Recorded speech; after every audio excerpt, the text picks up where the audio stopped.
Hello students, now we will be studying about solutions. What solutions are? Here we will only be talking about liquid solutions in this part of chemistry, because solutions can be solid solutions, can be liquid solutions, and can be gaseous solutions too. Solution is a homogeneous mixture. Homogeneous mixture means throughout the system, throughout the solution, composition and properties will remain the same. Homogeneous means one phase system, and whatever constituents are there in any solution, all these constituents will always be non-reacting in nature. If only two constituents are there, then such solutions are called binary solutions. And if three constituents are there in any solution, then such solutions are called ternary solutions, and if four are there, then quaternary solutions. In our syllabus, only binary solutions, that means only two constituent containing solutions are there in our syllabus.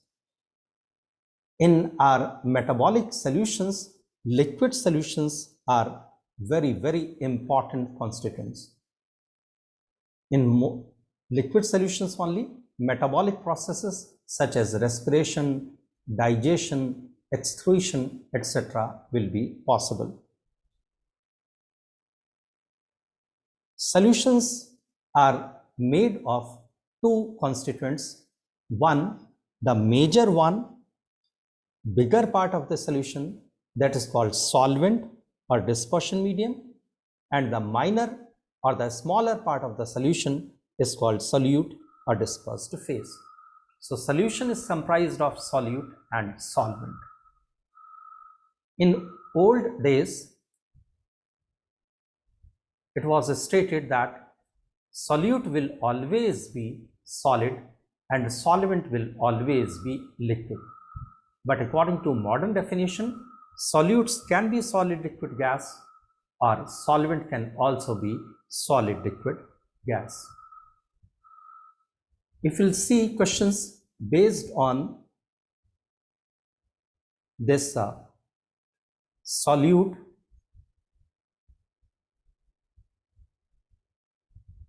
what is solvent in crystalline CuSO4.5H2O? Whatever physical state solvent is having, the same physical state will be possessed by solution. So the physical state of solvent and solution will always be same. If solution is solid, then solvent will also be solid. If solution is liquid, then solvent will also be liquid. If solution is gas, then solvent will also be gas. So here in this question, copper sulfate, that is CuSO4.5H2O solid is given, and they are asking about the physical state of solvent. See here, physical state of solution is solid, so physical state of solvent will also be solid, and here this is liquid and this is also liquid, so these two can't be the answer. Water is liquid and CuSO4 aqueous is also liquid, so these two can't be answer. Answer must be in solid state. What about this one? CuSO4.5H2O solid. This is solution, so it is not solvent, it is solution. This will be the answer because solution here is solid and this is also solid and CuSO4 is given here. So copper sulfate solid will be the solvent as the solution is CuSO4.5H2O solid. In next question, if we have taken equimolar solution of water and ethanol, then what is solvent? See, the number of moles of water and ethanol is same, means there 1 mole is there. Then now we will see what is the molecular weight of C2H5OH. 1 mole of C2H5OH contains 46 grams, while 1 mole of water contains 18 gram. So which is the major constituent? This ethanol is 46 gram is the major constituent, so will be the solvent, and water will be the solute. Now see, we can classify solution on the basis of size of the solute particle also. That can be true solution, suspension, and colloidal solution. In true solution, colloidal solution, and suspension, all the three solutions, size of the solvent particle will remain the same, that is 10 to the power minus 7 to 10 to the power minus 8 centimeter. But the size of the solute particle there in true solution will be 10 to the power minus 7 to 10 to the power minus 8 centimeter. That is truly homogeneous in nature. That is why it is known as true solution. If we'll see it through electron microscope, then also we won't be able to distinguish it, because the size of the solute and solvent particle is same. Then if we'll see colloidal solution, then in case of colloidal solution, the size of the solute particle will be 10 to the power minus 5 to 10 to the power minus 7 centimeter, and the size of solvent, as I already stated, there in all the three cases will remain the same, that is 10 to the power minus 7 to 10 to the power minus 8 centimeter. Now see this colloidal solution, if you will see it through electron microscope, then it will appear heterogeneous in nature, because the size of solute and solvent is different, so it is heterogeneous. But if you'll see it through naked eye, then since the size of the solute and solvent particle is so close, we won't be able to distinguish them, so it appears homogeneous. So through electron microscope it appears heterogeneous, colloidal solution appears heterogeneous, and through naked eye it appears homogeneous.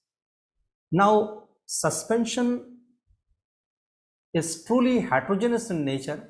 If we'll see it through electron microscope, then also the difference in size of solute and solvent is so large, we can observe it through even naked eye too.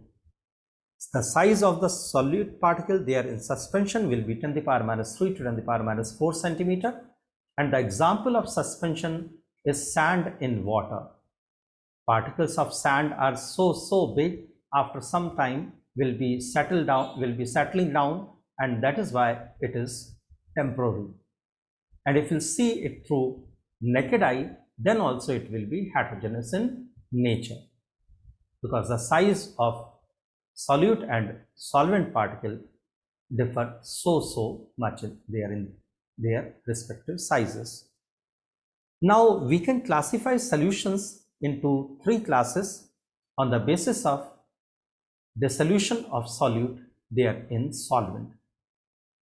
If further amount of solute can be added without increasing temperature, then such solutions in which further amount of solute can be added without increasing temperature are called unsaturated solutions. In unsaturated solutions, rate of dissolution will be more and rate of crystallization will be less. If we start dissolving sugar in water, initially dissolution of sugar will be easily possible, because that solution is unsaturated solution. So in unsaturated solution, dissolution of solute will be easily possible. But after a certain limit, further dissolution of sugar, further dissolution of solute will not be possible without increasing temperature. If we increase the temperature, then only further dissolution of sugar will be or solute will be possible. Such solutions are called saturated solutions. So in saturated solutions, further amount of solute can't be dissolved without increasing temperature. In saturated solutions, rate of dissolution and rate of crystallization will always be in equilibrium. Whatever amount of sugar will get dissolved there in water, the same amount of sugar will get crystallized from the solution. So no more dissolution without increasing temperature will be possible there in case of saturated solutions. What about supersaturated solutions? In case of supersaturated solutions, even if you increase temperature, then also no dissolution will be possible. Here in this case, rate of dissolution will be less and rate of crystallization will be more. So in case of supersaturated solutions, even after increasing temperature, then also further amount of solute can't be added there in such solutions.